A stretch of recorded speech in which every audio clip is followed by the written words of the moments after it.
Yang terhormat Bapak Ibu dosen penguji, perkenalkan, nama saya Evan Mertati Kami, mahasiswa pendidikan profesi guru dalam jabatan periode 1 tahun 2026 pada LPTK Sekolah Tinggi Katolik Santo Yakobus Merauke dengan nomor ujian 503 07 84 51 0001 akan melaksanakan uji kinerja dalam praktik mengajar pendidikan agama Katolik dan budi pekerti di Satuan Pendidikan SMA Negeri 1 Soang. Berikut pelaksanaan uji kinerja saya.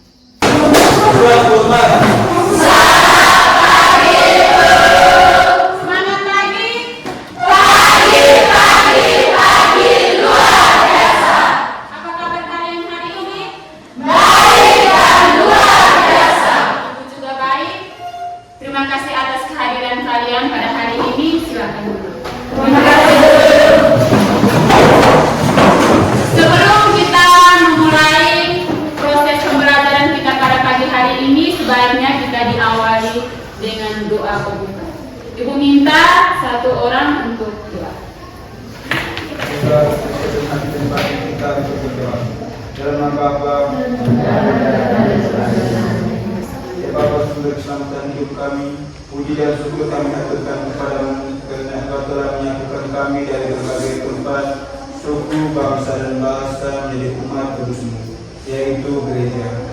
Melalui pertemuan ini kami ingin memahami lebih mendalam tentang gereja sebagai umat Allah dan kemudian menghayatinya dalam kehidupan keseharian kami. Demi Kristus Tuhan kami. Amin. Dalam nama Bapa. Oke, terima kasih untuk Andre yang telah memimpin doa. Selanjutnya Ibu mengecek kehadiran terlebih dahulu.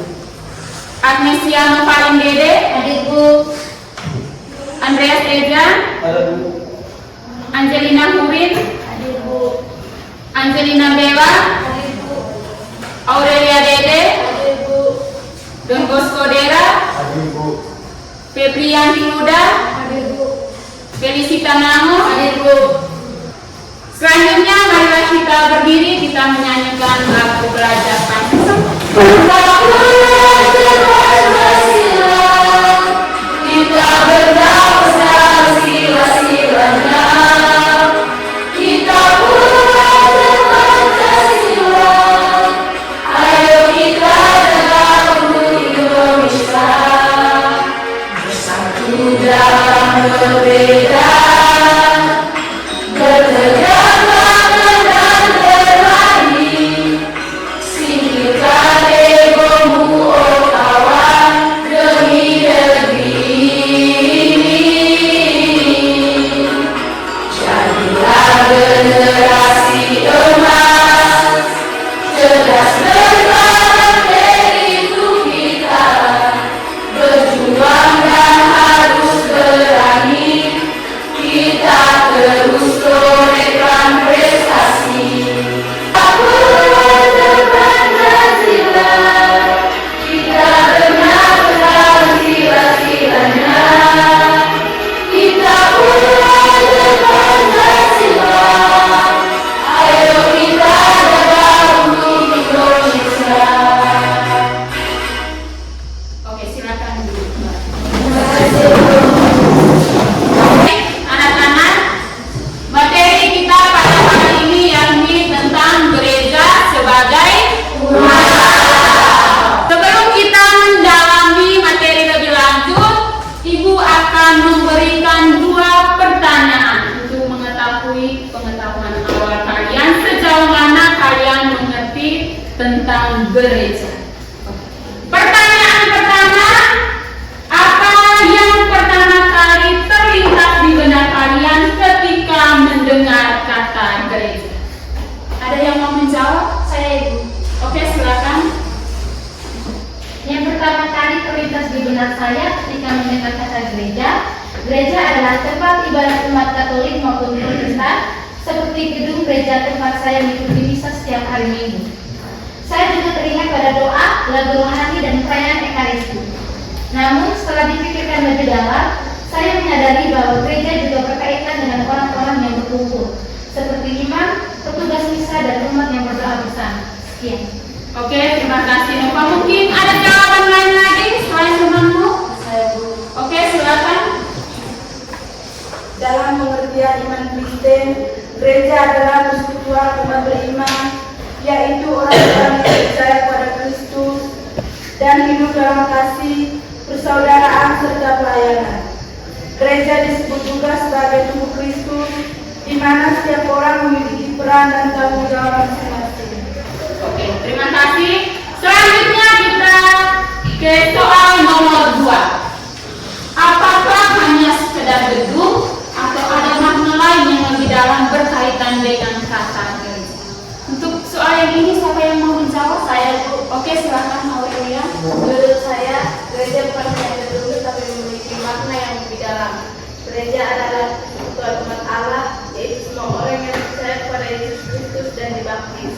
Sebagai gereja, umat dipanggil untuk hidup dalam kebersamaan dan persaudaraan, saling membantu dan peduli, berdoa dan melayani sesama. Dengan demikian, gereja hidup bukan hanya di dalam gedung, tapi juga dalam kehidupan sehari-hari seperti di sekolah, keluarga, dan masyarakat. Oke, terima kasih Aurelia. Mungkin ada jawaban lain lagi selain temanmu? Oke, silakan. Artinya, gereja adalah komunitas yang saling mendukung dan menguatkan. Gereja adalah tempat pertumbuhan iman dan pembelajaran nilai kasih. Gereja adalah tanda kehadiran Tuhan di tengah dunia melalui tindakan nyata umatnya. Jadi, gereja bukan hanya tempat kita datang, tetapi juga siapa kita dan bagaimana kita hidup sebagai orang beriman dalam keseharian. Oke, terima kasih. Jawaban kalian sangat luar biasa. Mari kita tepuk tangan. Oke, itu adalah pengetahuan awal berkaitan dengan makna gereja. Jadi tujuan pembelajaran kita pada pagi hari ini yang peserta didik mampu memahami gereja sebagai umat Allah dan bersyukur atas rahmat Allah sebagai anggota umat Allah serta menghayatinya di dalam kehidupan sehari-hari.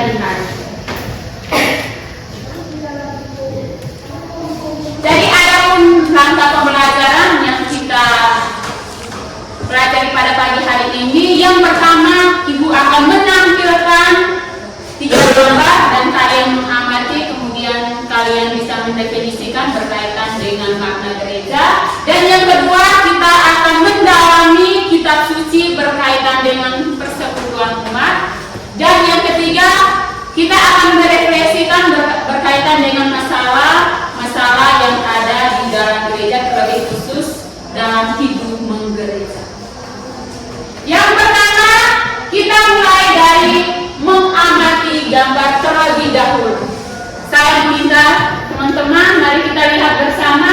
Ibu berikan waktu 1 menit kita mengamati. Ada berapa gambar di depan? 3.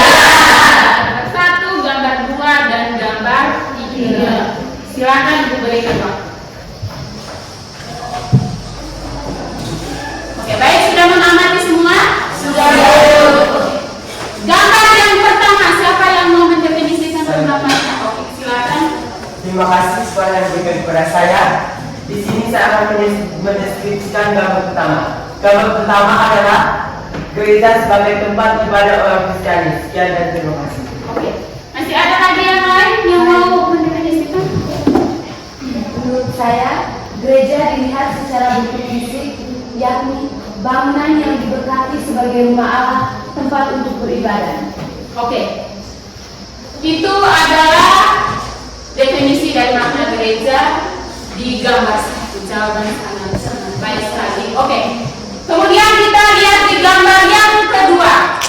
Mungkin ada yang mau menjawab? Oke, silakan. Menurut saya, gereja adalah umat pilihan. Gereja adalah kumpulan orang yang dipilih dan dikhususkan Allah untuk diselamatkan. Oke, masih ada lagi yang lain yang mau menjawab? Oke, silakan. Menurut saya, gereja adalah tempat umat beriman berkumpul untuk menerima sakramen dan melaksanakan kegiatan-kegiatan dalam gereja. Oke, baik, terima kasih. Sekarang kita lanjut ke gambar yang ketiga. Lihat gambar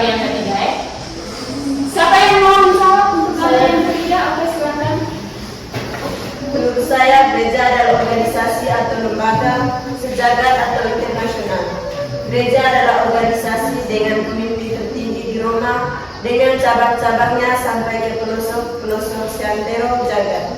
Garis komando dan koordinasinya. Oke, terima kasih. Siapa lagi yang mau menjawab? Saya. Oke, silakan.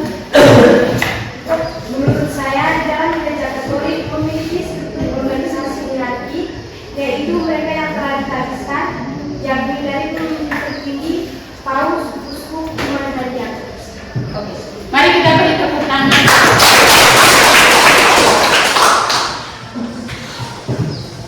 Jadi dari semua yang teman-teman sudah jelaskan tadi, Ibu mau memberikan penegasan ulang berkaitan dengan arti dan makna gereja. Yang pertama, silakan lihat di depan layar SD. Yang pertama, gereja adalah gedung. Gereja itu adalah rumah Allah yang diberkati untuk tempat beribadah, misa atau merayakan Ekaristi bagi umat Katolik atau umat Kristiani pada umumnya. Itu yang pertama. Kemudian yang kedua, gereja adalah ibadah. Gereja itu adalah lembaga rohani yang menyalurkan kebutuhan manusia dalam relasinya dengan Allah melalui ibadah. Gereja adalah umat pilihan Allah. Gereja itu adalah kumpulan orang yang dipilih dan dikhususkan Allah untuk diselamatkan. Dan yang keempat, gereja adalah badan sosial di mana gereja itu menyelenggarakan sekolah-sekolah, rumah sakit, dan macam-macam usaha untuk menolong orang miskin atau orang yang membutuhkan bantuan. Yang kelima, gereja itu adalah ajaran. Jadi gereja itu lembaga untuk mempertahankan atau mempropagandakan seperangkat yang biasanya dirangkum dalam sebuah buku yang disebut dengan buku Katekismus. Pernah lihat buku Katekismus? Pernah. Pernah baca? Pernah. Ajaran itu sudah mengisi semua tentang ajaran aturan di dalam gereja Katolik supaya kita tahu kita sebagai anggota gereja apa yang boleh kita buat sesuai dengan ajaran yang Tuhan berikan. Dan yang terakhir adalah gereja sebagai lembaga organisasi, di dalamnya itu ada pemimpin hierarki dan juga kaum. Kalau pemimpin hierarki itu adalah mereka yang sudah ditabiskan, mereka yang menerima tabisan. Pemimpin tertinggi di dalam gereja Katolik adalah Allah. Itu yang mereka yang sudah tertabis ya. Kemudian di bawahnya uskup, terus imam, dan yang terakhir adalah dan ada juga kaum awam. Ada penjelasan berkaitan dengan makna dan arti dari gereja sebagai umat Allah. Sekarang marilah kita sama-sama buka kitab suci dan kitab Kisah Para Rasul bab 2 ayat 41 sampai 40. Jadi di sini silakan kalian bentuk dalam kelompok yang sudah dibagikan ini. Kemudian kalian baca sama-sama kitab suci atau bacaan yang ada di dalam Kisah Para Rasul bab 2 ayat 41 sampai 47. Kemudian kerjakan soal yang ini. Oke, kerjakan soal yang ini, ada 4 soal yang ditayangkan di depan. Setelah itu Ibu panggil ke depan mulai dari kelompok 1 untuk mempresentasikan hasil diskusi kali ini. Oke, silakan mulai dari sekarang.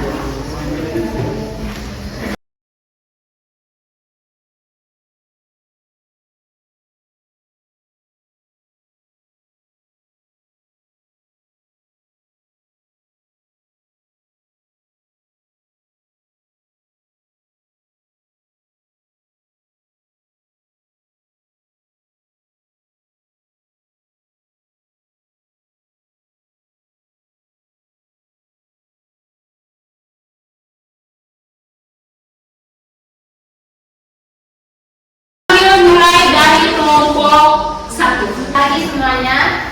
Selamat pagi. Terima kasih atas waktu dan kesempatan yang telah diberikan kepada kelompok kami. Pertama-tama, kami telah kita panjatkan syukur kepada Tuhan Yang Maha Esa karena hingga saat ini kita masih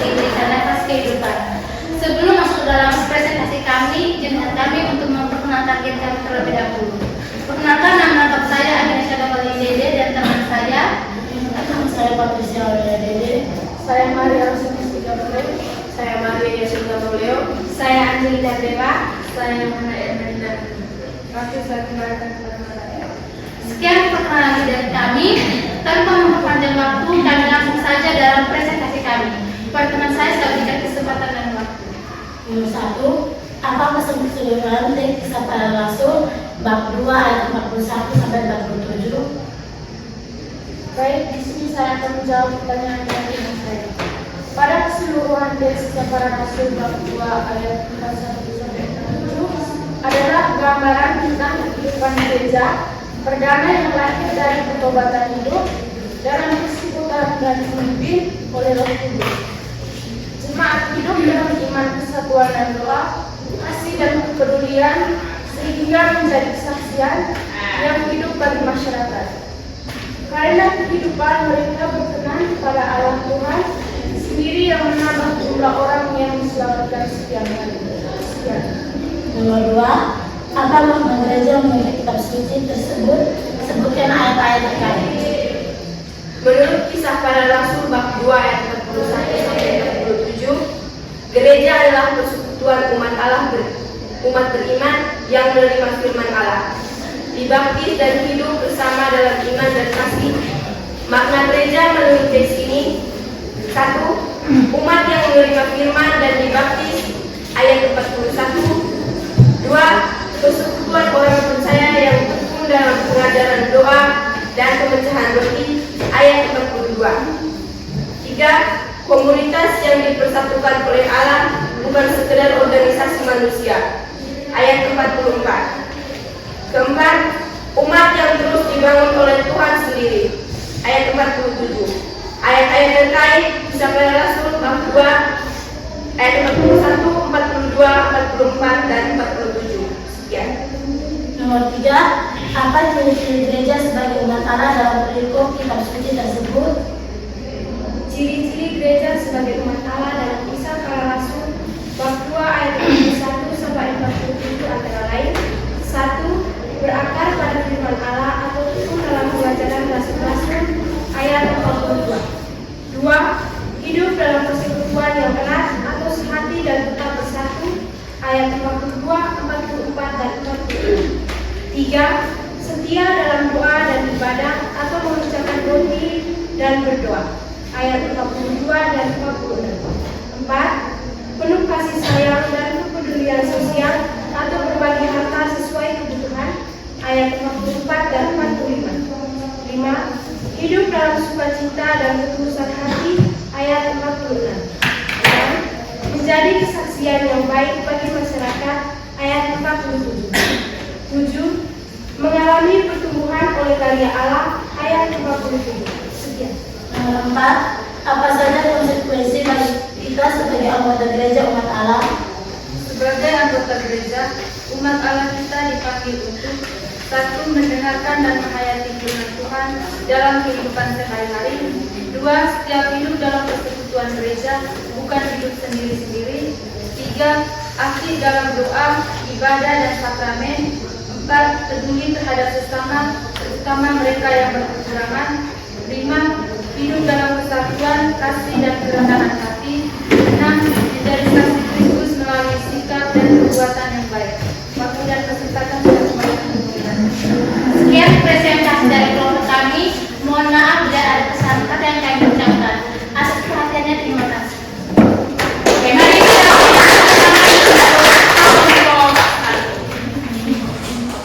sebelum kita lanjut ke kelompok berikutnya, mari kita berdiri, kita berdiri dulu, guys. Tetap semangat. Oke, ibu minta satu orang mungkin sedikit. Silakan. Tepuk semangat.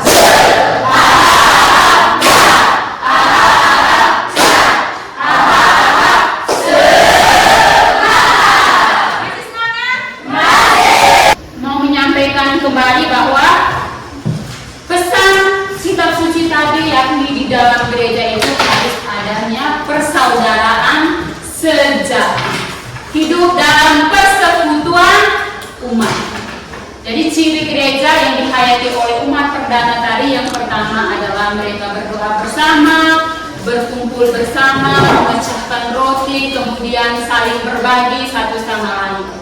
Kalau konsekuensinya di dalam kehidupan kita masing-masing, terutama kita sebagai orang muda Katolik, apa yang harus kita buat? Apa yang harus kita buat? Yang pertama, kalau di dalam KOP kita melakukan doa, kemudian mengikuti KTKS umat. Kemudian pada hari Minggu kita pergi ke gereja untuk merayakan EKTKS. Selanjutnya kita masuk dalam tahap refleksi. Ibu akan menayangkan satu video, kalian melihat dan mendengarkan. Kemudian nanti Ibu berikan beberapa siswa untuk menyampaikan berkaitan dengan analisis masalah dan juga solusi yang kita dapat itu apa. Silakan semuanya lihat ke depan. Mana gereja? Ngantuk nih, mending tidur aja. Daripada hari hujan deras, mending tidur aja. Aku udah ada belanja buat ke gereja. Malas, gak ada teman di gereja. Di mana? Cuma main kan? Orang di gereja pada sirik. Tidur aja.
Silakan engkau mengerjakan itu. Setelah itu Ibu panggil beberapa siswa untuk menyampaikan di depan. Oke, silakan siapa yang mau menyampaikan, silakan maju di depan. Berdua. Baik, selamat pagi untuk kita semua. Terima kasih atas waktu dan kesempatan yang telah diberikan kepada kami berdua. Setelah kami mengamati video tersebut, kami menemukan masalah. Masalahnya adalah remaja Katolik di suatu lingkungan kurang terlibat dalam kegiatan gereja, menganggapnya tidak relevan sehingga solidaritas umat melemah. Kami juga menganalisis bahwa terdapat dua penyebab utama masalah ini adalah: satu, kegiatan gereja kurang menarik bagi remaja. Banyak kegiatan gereja masih didominasi orang dewasa sehingga remaja merasa tidak terlibat secara aktif dan menganggap gereja sebagai tempat yang membosankan dan tidak sesuai dengan dunia mereka. Dua, pengaruh lingkungan dan media digital. Remaja lebih tertarik pada media sosial, game, dan pergaulan di luar gereja. Akibatnya, waktu dan perhatian mereka lebih banyak tercurah ke dunia digital daripada kegiatan non-gereja. Waktu selanjutnya saya memberikan kepada teman saya. Solusi 1. Remaja peduli lingkungan dan sesama. Remaja mengadakan kegiatan sosial seperti 1. Kunjungan ke umat yang sakit atau lanjut usia. 2. Bakti sosial. 3. Penggalangan dana atau aksi peduli lingkungan. Kegiatan ini dilakukan bersama dan dipublikasikan melalui media sosial remaja korupsi atau lingkungan. Dengan demikian, remaja menyadari bahwa gereja bukan hanya soal ibadah, tetapi juga aksi nyata kasih dan solidaritas sesuai dengan semangat gereja sebagai umat Allah yang saling peduli. Solusi 2, misa dan ibadah kreatif remaja. Remaja dilibatkan secara aktif dalam misa atau ibadah, misalnya 1. Menjadi petugas koor remaja. 2. Pembacaan kitab suci. 3. Drama singkat atau refleksi kreatif. Dengan keterlibatan langsung, Remaja merasa memiliki peran dalam gereja sehingga tumbuhlah bertanggung jawab dan kebersamaan sebagai umat Allah. Sekian saja dari kami. Terima kasih. Silakan hadir terjauh dari meja di depan supaya yang terakhir, Ibu akan menyampaikan rangkuman berkaitan dengan materi kita pada pagi hari ini. Yang pertama, hakikat gereja sebagai umat Allah. Jadi umat Allah itu merupakan suatu pilihan dan panggilan dari Allah sendiri. Dan umat Allah itu adalah bangsa terpilih atau bangsa yang terpanggil. Kemudian yang kedua, umat Allah dipanggil dan dipilih untuk Allah untuk misi tertentu, yaitu menyelamatkan dunia. Yang keempat, hubungan antara Allah dan umatnya itu dimeteraikan oleh suatu perjanjian. Jadi umat itu harus mentaati perintah-perintah Allah dan Allah akan selalu menepati janji-janji. Dan yang paling terakhir, umat Allah selalu dalam perjalanan melewati padang pasir menuju tanah terjanji. Artinya itu kita sebagai gereja umat Allah itu sedang berziarah menuju di dunia, menuju ke rumah Bapa di surga. Itu adalah rangkuman berkaitan dengan materi kita pada pagi hari ini. Yang paling terakhir, Ibu akan menayangkan beberapa pertanyaan berkaitan dengan refleksi kalian dalam proses pembelajaran kita pada pagi hari ini. Ibu akan membagikan kertas ini. Silakan engkau menuliskan di dalam ini apakah pembelajaran hari ini menyenangkan atau tidak, apakah metode yang Ibu ajarkan menyenangkan atau tidak, terus materinya sulit atau tidak. Silakan engkau menuliskan di dalam kertas yang Ibu bagikan ini. Kemudian silakan engkau menempelkan di depan papan tulis. Nanti majunya per kelompok.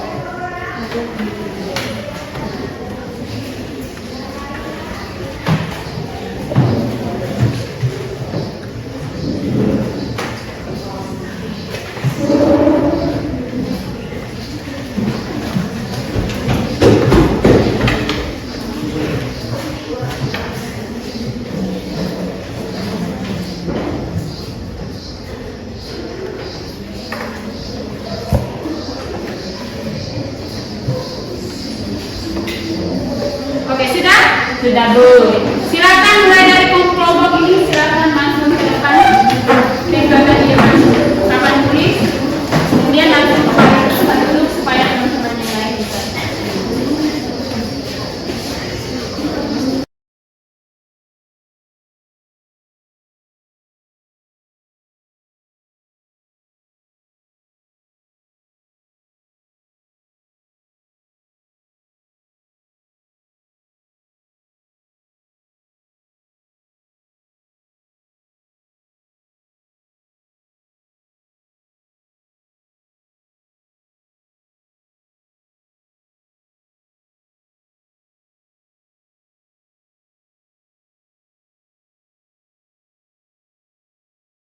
Sudah semua? Sudah. Oke, terima kasih untuk pembelajaran pada hari ini. Terima kasih atas partisipasinya. Nah, kita mengakhiri seluruh rangkaian proses pembelajaran kita pada pagi hari ini dengan doa. Oke, silakan yang sedia memimpin doa. Ya Bapa yang Maha Bijaksana, dalam pertemuan mengajar ini Engkau telah memberkati, memudahkan pikiran dan pemahaman lahir dan batin kami. Kini kami mohon, rahmatlah dalam waktu ini, agar kami semakin bangga dan dengan penuh semangat menjalani hidup kami. Sebagai anggota gereja, sebagai umat-Mu yang Kau pilih dan selamatkan, berilah Engkau Tuhan yang pilih dan mengajar ini sepanjang segala masa. Amin. Ya Allah Bapa, Bapa dan Tuhan.